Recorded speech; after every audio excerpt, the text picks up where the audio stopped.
Hi friends, welcome back to cherry home cooking. ఈరోజు మన వీడియోలో పొంగల్ రెసిపీని చూపించబోతున్నానండి.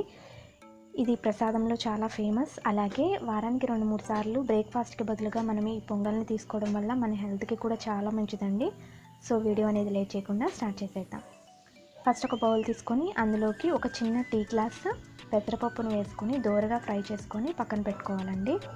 సో ఇప్పుడు మనకి పెసరపప్పు వేగిపోయింది కదా, దీన్ని పక్కన పెట్టేసుకొని అదే బౌల్లో ఒక చిన్న టీ గ్లాస్ బియ్యానికి అలాగే ఒక చిన్న టీ గ్లాస్ పెసరపప్పుకి 4 టీ గ్లాసుల వాటర్ అనేది యాడ్ చేసుకోవాలండి. అలాగే అందులోని రైస్కి సరిపడా సాల్ట్ కూడా వేసుకొని మనం ఆల్రెడీ కడిగి పెట్టుకున్న రైస్ని కూడా యాడ్ చేసుకోవాలండి. ఇక్కడ నార్మల్ రైస్ కంటే కూడా రేషన్ బియ్యం అంటూ ఉంటారు కదా, అది చాలా టేస్టీగా ఉంటుందన్నమాట. సో ఈ విధంగా బియ్యాన్ని ఒక అరగంట పాటు నానబెట్టుకున్న తర్వాత నీళ్లు తెరులుతున్నప్పుడు బియ్యాన్ని అలాగే పెసరపప్పును కూడా యాడ్ చేసుకొని అన్నం మొత్తం ఉడికే వరకు ఉడికించుకోవాలి.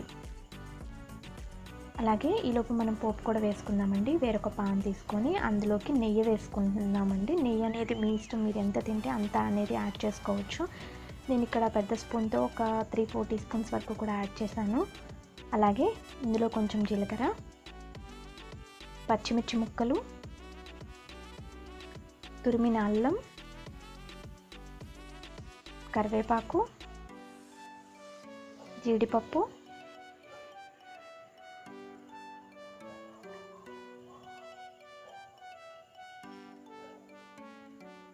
ఇవన్నీ కూడా వేసుకొని దోరగా ఫ్రై చేసుకోవాలండి. అలాగే మీరు దంచిన మిరియాలని వేసుకోవచ్చు, కానీ నేను ఇక్కడ మిరియాల పౌడర్ని యాడ్ చేస్తున్నాను. ఎందుకంటే పిల్లలు మిరియాలు అలా డైరెక్ట్గా వేసేస్తే వేరు పెట్టేస్తూ ఉంటారు కదా. సో ఈ విధంగా నేను మిరియాల పొడి అనేది యాడ్ చేసుకుంటున్నాను. కానీ అప్పటికప్పుడు మిరియాలు దంచి వేస్తే దాని ఫ్లేవర్ డిఫరెంట్గా ఉంటుందండి. సో మీకు ఎలా కావాలంటే అలా వేసుకోవచ్చు. ఫైనల్గా కొంచెం ఇంగువ అనేది వేసేసుకొని తాలింపు దించేసుకొని ఈ విధంగా అన్నం మొత్తం కంప్లీట్గా ఉడికిపోయిన తర్వాత తాలింపు అనేది వేసుకొని మరొక 2-3 నిమిషాల పాటు ఉడికించుకుంటే మనకి ఆ తాలింపు వేసిన ఫ్లేవర్ కూడా రైస్కి బాగా పట్టి టేస్ట్ అనేది చాలా బాగుంటుందండి. సో చూసేసారు కదా, చాలా సింపుల్ ప్రాసెస్లో టేస్టీగా పొంగల్ని ఎలా ప్రిపేర్ చేసుకోవాలనేది. ఈసారి ట్రై చేసేటప్పుడు తప్పకుండా మీరు కూడా ఇలా ట్రై చేసి మీకు ఎలా వచ్చిందనేది నాకు కామెంట్ సెక్షన్లో కామెంట్ చేయండి. సో ఫ్రెండ్స్, ఇది ఇవాళ మన వీడియో. ఈ వీడియో కనుక మీకు నచ్చితే ప్లీజ్ లైక్ చేసి షేర్ చేసి అలాగే సబ్స్క్రైబ్ చేసుకున్న తర్వాత పక్కన ఆల్ అనే బెల్ ఐకాన్ ఉంటుంది, దాన్ని క్లిక్ చేసేయండి. దానివల్ల నేను ఎవ్రీడే పంపించే నోటిఫికేషన్ మీకు వస్తుంది.